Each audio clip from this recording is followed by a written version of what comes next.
my first major memory of the Gold Pioneer and the Capitol building goes back to when I was 2. My father was chairman of the Oregon State Board of Education and on the board for many years, I think under 5 different governors. And so going to Salem was something that the family did periodically.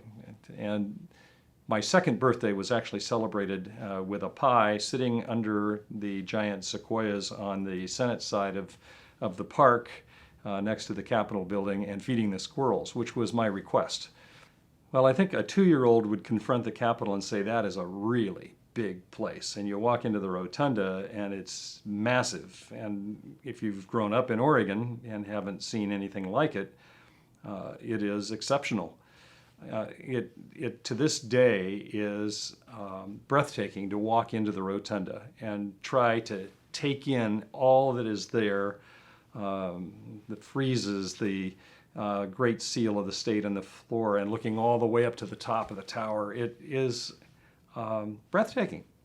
And the grand staircases up to both the Senate and to the House side are massive.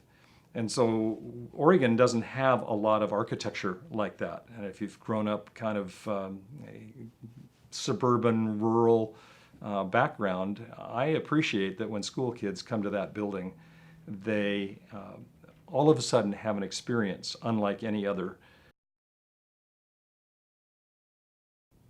What I liked about the term state representative was the representative part of it. And for generations past and generations to come, we need representation. Every one of us can't go to one place at one time, raise our hands and leave, and it will be so. Representation is the basis upon which the state and the country has operated successfully for over 200 years. If a person is inclined to be of good spirit, is inclined to try to make a point that somebody else will pay attention to, I hope that they would think about representing their neighbors. They shouldn't just assume that they've got it right and go try to be a representative without their neighbors saying, we want you to represent us. There is a covenant that is created here. So for anybody who's ever thought about, gosh, that looks interesting, it would be a powerful place to go and get my way, back off of that for a minute and go to, what if my neighbors think I'm about right on this? What if I find out that we have something in common? What if I find out that they would support my representing and being their voice?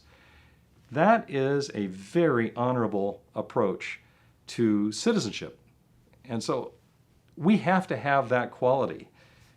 We have to maintain that. For Oregon to prosper, we have to maintain that for our country to succeed.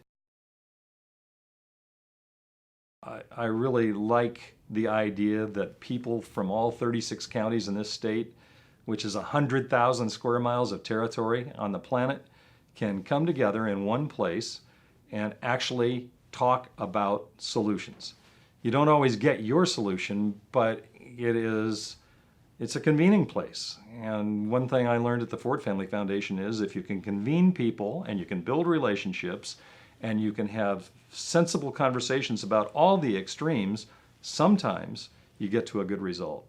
Relationships are everything. At least personally and privately, everybody knows when there's a beneficial relationship that's adding to a solution as opposed to vitriol or personal attack, that it is an incubator in that building. I talked about how big that building is, but it's really very, very, very small if people are angry. One of the things that I liked was there was still a sense of humor that oftentimes headed off big clashes. I'd like to relate one story. The Republicans, because they were the minority, were banished to an upper floor caucus room, whereas the majority party got to meet right off the House floor in their caucus room, but it happened to be just straight down from one window down a couple of windows to their caucus room. During one of the special sessions, our leader was Paul Hanneman from Cloverdale. Paul was a fisherman and very well known for the beach bill and the history that we revere to this day. He wore a tie tack that was a large fishing hook, the kind that could bring in a big salmon, and he had it made to clip onto his tie. We weren't having much communication with the other side. So one day, while we were basically sitting in our caucus room waiting for the majority party to come out of their caucus room with some idea or solution that they would be pushing, well, we had a lot of waiting time, and it got very boring.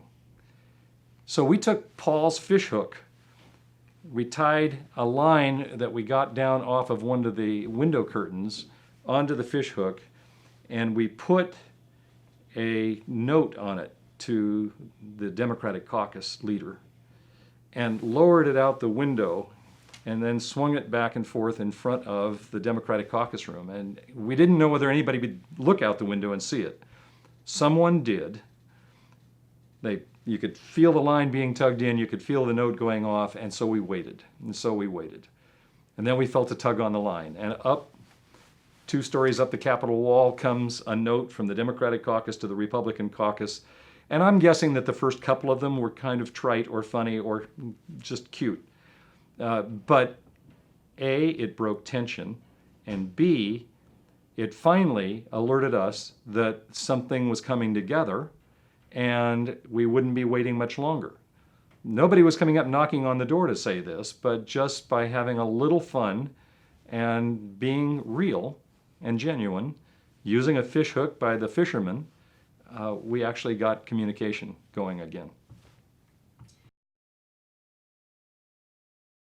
It took quite a while to get legislation passed, which created an Oregon State Capitol Foundation to do things for that building that maybe legislative budgets and maintenance couldn't handle, and that the funding for which needed to be raised, and projects that honored the past, that thought about the future. That the building was the catalyst for many, many, many interesting things. And Oregonians and non-Oregonians come there to drink from that water. So after it was created, then Legislative Administration Committee, made up of the leaders of the House and the Senate, had to appoint citizens and members to the first board. And I was asked if I'd be willing to be considered, and I'd have to reflect back that, of course, this is the building where I sat outside and ate pie when I was 2 years old and fed the squirrels. Why wouldn't I want to be part of something that would perpetuate this marvelous, huge place where huge things happen?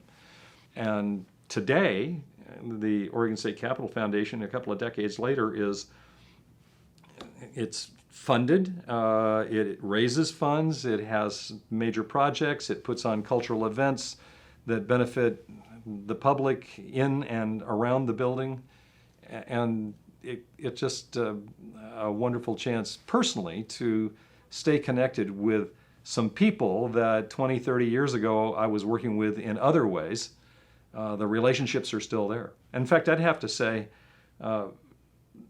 there are former members of the legislature that are on that board, and it's not all legislators, that would have fought tooth and nail on something back in the day, that now have this in common.